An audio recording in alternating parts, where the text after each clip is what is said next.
Hello student, welcome to my YouTube channel Rohit Academy. Student, आज हम इस वीडियो में आप लोगों को बताएंगे अर्धवार्षिक परीक्षा 2023-24 का पेपर है। क्लास 9th का है, आपका सब्जेक्ट आपका साइंस है और कोड आपका है बी है। इसका हम आप लोगों को संपूर्ण हल के साथ आप लोगों को समझाएंगे एंड बताएंगे। ये पेपर आप लोगों के लिए बेहद ही इंपॉर्टेंट है। आप लोगों को समय दिया गया था 3 घंटा 15 मिनट दिया जाएगा और पूर्णांक आपका था 70। तो चलिए बता देते हैं 20 MCQ है इसमें।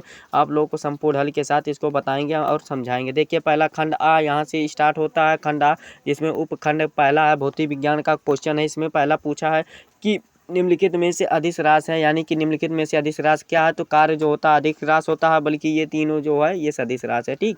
और फिर अगला क्वेश्चन है समय दूरी ग्राफ, यानी कि समय दूरी ग्राफ का ढाल क्या बताता है। तो क्या बताता है, समय दूरी वेग बताता है, यानी कि ये वाला हमारा राइट आंसर है।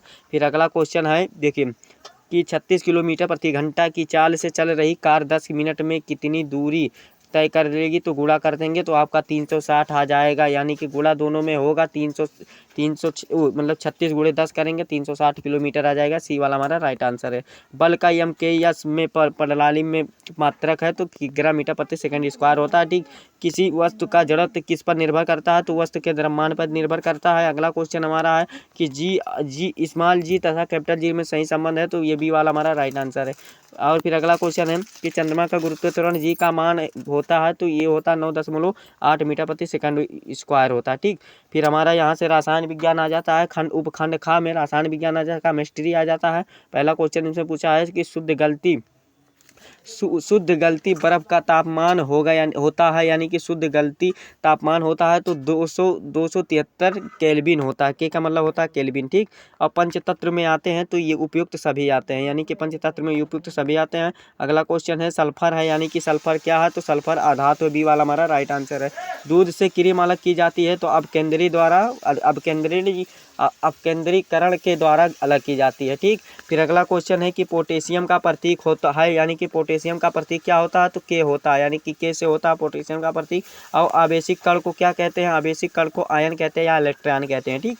और फिर उपखंड यहाँ से जीव विज्ञान हमारा स्टार्ट होता है। यहाँ से देखिए अब इसमें पहला क्वेश्चन पूछा है एक कोशिकीय जीव है, यानी कि एक कोशिकीय कौन से जीव होते हैं। तो ये सभी होते हैं, पैरामेशियम भी है, अमीबा भी है और क्लाइडोमाइडोमोनास भी है। ठीक। ये सभी डी वाला हमारा इसका राइट आंसर हो जाएगा। ठीक।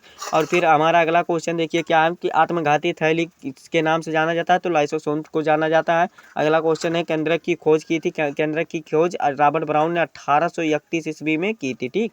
रॉबर्ट ब्राउन ने की थी। और विभज्यत ऊतक है, यानी कि विभज्यत ऊतक क्या होता है तो तने के शीर्ष पर होता है। ठीक।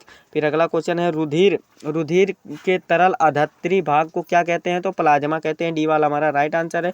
चलनी नलिका में पाए जाते हैं, फ्लोएम पाए जाते हैं। बी वाला हमारा राइट आंसर है। द्विनाम पद्धति के जन्मदाता कौन है। कैरोलन लीनियस है, यानी कि ए वाला हमारा राइट आंसर। तो इस प्रकार से 20 MCQ आप लोग को यहाँ तक बता दिए। आप लोग को यहाँ तक आशा करते हैं वीडियो समझ में आया होगा। देखिए खंड बा हमारा लघु उत्तरीय प्रश्न आता है। उपखंड भौतिक विज्ञान का क्वेश्चन इसमें 2-2 नंबर का आसान वाला है।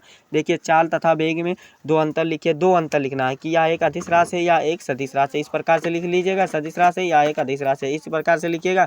और फिर इसी प्रकार से ये वाला भी लिखिए, दूरी तथा विस्थापन या एक सदिश राशि है या एक अधिस राशि, इसी प्रकार से बना कर लिख लीजिएगा।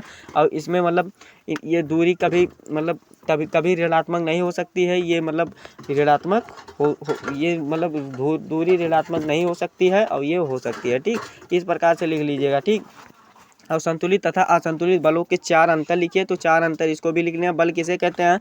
तो एकांश किसी वस्तु पर लगाया गया बाह्य बल को बल ही कहते हैं। बल का मात्रक क्या होता है। बल का मात्रक मीटर प्रति सेकंड स्क्वायर होता है। ठीक। या किग्रा मीटर प्रति सेकंड स्क्वायर होता है। 1 किग्रा के द्रव्यमान को पिंड को 6 न्यूटन के लगाने पर उत्पन्न बल, यानी कि बल के फार्मूला पर रख देंगे। 4 नंबर कंप्लीट हो जाएगा। और गणित के तृतीय नंबर समीकरण का निगमन कीजिए, यानी कि सिद्ध करना है। ठीक। तो इस प्रकार से ये वाला भी कर लीजिएगा। और फिर अथवा करके दिया गया है कि अर्कमडीज का सिद्धांत एवं प्रायोगिक सत्यापन कीजिए। तो इस प्रकार से ये वाला कर लीजिएगा। उपखंड खा हमारा रसायन विज्ञान लघु उत्तरीय प्रश्न स्टार्ट होता है कि कथनांक तथा वाष्पन के 4 अंतर लिखिए। तो ये वाला भी लिख लीजिएगा आप लोग। 4 नंबर इसके लिए है। कितना नंबर है, 4 नंबर है। और यौगिक एवं मिश्रण को उदाहरण सहित दे करके समझाएं, यानी कंपाउंड और मिक्सचर को बताना है हमें। तो 4 नंबर ये वाला भी हो जाएगा। और विस्तृत उत्तरीय प्रश्न जो कि 6 नंबर का है आपका, ठोस द्रव गैस अवस्थाओं में अणुओं की विशेषताएं लिखिए। अथवा करके भी दिया गया, या परमाणु और अणु में अंतर लिखिए, या मतलब और परमाणु और आयन में अंतर लिखिए। फिर जीव विज्ञान यहाँ से हमारा स्टार्ट होता है क्वेश्चन। देखिए लघुत्तरीय प्रश्न है यूकैरियोटिक तथा प्रोकैरियोटिक कोशिका में अंतर लिखिए, तो इसमें लिखना है। फिर अगला क्वेश्चन 29 वाला है कि सरल ऊतक तथा जटिल ऊतक में 4 अंतर लिखिए, तो 4 अंतर लिख दीजिएगा। संघ प्रोटोजोआ के जीवन लक्षणों को लिखिए। विस्तृत प्रश्न ये आप लोग के बहुत इंपॉर्टेंट है। देखिए ये वाला जो क्वेश्चन है कि पादप कोशिकाओं की संरचना का सचित्र वर्णन कीजिए, यानी कि चित्र बना करके उसके बारे में लिखना है और इसका इलेक्ट्रॉन सूक्ष्मदर्शी चित्र पर बनाकर भागों को नामांकित कीजिए, ये वाला भी करना है। अथवा अगर आपको ऊपर वाला नहीं आ रहा तो नीचे वाला आसान हमें भी लग रहा है, नीचे वाला कर सकते हैं कि न्यूट्रॉन की संरचना का सचित्र वर्णन कीजिए। तो इस प्रकार से आप लोग कर सकते हैं। ये पेपर आप लोगों के लिए इतना ही था। आप लोगों को इसमें आप लोगों को जानकारी, सभी प्रश्न का उत्तर आप लोग को समझा दिए हैं एंड बता दिए हैं। आप लोग को वीडियो कैसा लगा कमेंट करके हमें ज़रूर बताएं। अगर आप हमारे चैनल पर नए हैं तो चैनल को सब्सक्राइब कर दीजिए और बेल आइकन को भी दबा दीजिएगा, और सभी स्टूडेंट क्लास 9 के सभी स्टूडेंट के पास ये वीडियो सेंड जरूर कीजिएगा। चलिए मिलते हैं नेक्स्ट वीडियो में नेक्स्ट टॉपिक के साथ। तब तक के लिए जय हिंद, जय भारत, वंदे मातरम।